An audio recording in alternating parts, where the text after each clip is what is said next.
स्वागत है आपका। मैं हूं आपके साथ शिल्पा रावत और शुरुआत इस वक्त संबल की खबर के साथ करने जा रहे हैं। सपा सांसद का सरकार पर निशाना, मुहर्रम पर नई गाइडलाइन पर भड़के हैं। सीएम पर हठधर्मी करने का आरोप भी लगा है। प्रतिनिधिमंडल के साथ डीएम से बात की है। सभी धर्मों का सम्मान होना चाहिए। जियाउर रहमान सपा सांसद ने प्रशासन को अल्टीमेटम दिया, मुहर्रम के दौरान ना करे कोई भी कार्रवाई।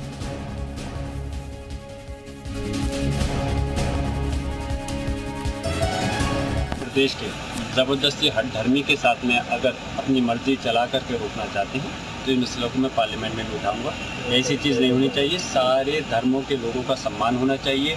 सारे धर्म के लोगों के जुलूस के को सम्मान के साथ निकलना चाहिए। सभी ताजीदारों से अनुरोध है कि कल मुहर्रम के उपलक्ष्य में सभी कानून व्यवस्था बनाए रखें।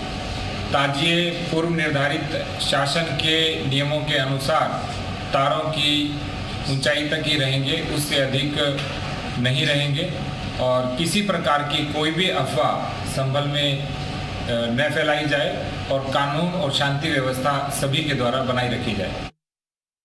आपको बता दें, गाइडलाइंस जो है वो दे दी गई हैं। ताजिए जो है वो एक लिमिट तक ऊंचाई तक बनाए जाए ताकि तारों को ना छुए, कोई नुकसान ना हो। लेकिन इसको लेकर अब ये बता दें आपको, वर्क जो है भड़कते हुए नजर आ रहे हैं। सपा सांसद जो हैं वो ये कह रहे हैं कि सीएम हठधर्मिता कर रहे हैं। सभी धर्मों को समान अधिकार से उनके त्योहार मनाने का अधिकार मिलना चाहिए और नई गाइडलाइन से उनको परेशानी हो रही है। हालांकि नई गाइडलाइन में ऐसा कुछ खास नहीं कहा गया है।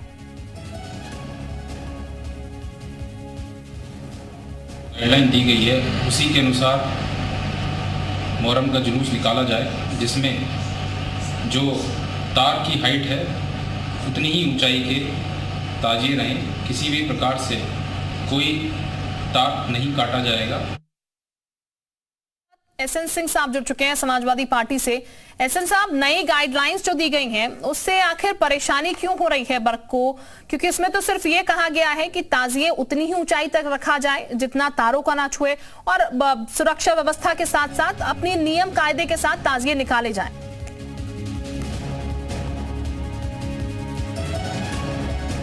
पहली बात। दूसरी बात मैं कहूंगा कि वो अपराधियों वाली सरकार 2017 से आउट है उत्तर प्रदेश में। यहाँ तो पारदर्शी सरकार है, ईमानदार सरकार है, जवाबदेह सरकार है, जनता की सरकार है और यहाँ धर्म जाति देखकर न पुरस्कार दिए जाते हैं न धर्म जाति देखकर कार्रवाई की जाती है। पूज्य योगी आदित्यनाथ जी ने क्या कहा, कोई भी किसी भी धर्म मत मजहब का हो, अगर वो कोई उदंडता करता है, अराजकता करता है, शस्त्र प्रदर्शन करता है तो कोई भी अनुष्ठान हो, कोई कार्यक्रम हो, ताजिया हो या कोई भी कार्यक्रम हो, किसी के भी तीज त्योहार हो, उस तरह की छूट नहीं मिलेगी। क्योंकि वो 700 दंगे तो इसी में होते थे ना। कानपुर के एक दंगे का जिक्र करना चाहूंगा। मुहर्रम के समय में ही कानपुर में पुलिस की पिटाई होती है, थाने में जाकर पुलिस को पीटा जाता है। कार्य तो नहीं होगा ना, क्यों होगा?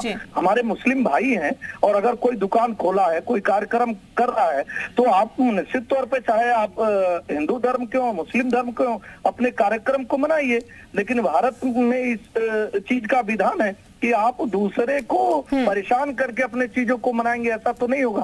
खास करके भारतीय जनता पार्टी की सरकार में पूज्य योगी आदित्यनाथ जी ने तो ये तो नहीं कहा कि कांवड़ यात्रा में भी आप हल्ला और उर्दंग मचाइए। 4 दिन पहले का बयान देखिए, उन्होंने कहा जो लोग कांवड़ यात्रा निकाल रहे हैं प्रशासन की पूरी जिम्मेदारी है साफगोई से कि किसी के प्रति किसी तरह की लापरवाही ना बरती जाए, कोई उदंडता ना। और वही बात कही जा रही है। लेकिन कुछ लोगों को तुष्टीकरण का कार्य करना है, धर्म का कार्य, तुष्टीकरण की राजनीति करनी है शायद, इसीलिए इस तरीके का बयान जो है वर्ग की तरफ से दिया गया। बहुत शुक्रिया आपका एसएन साहब, हमारे साथ जुड़े थे, प्रवक्ता बीजेपी के।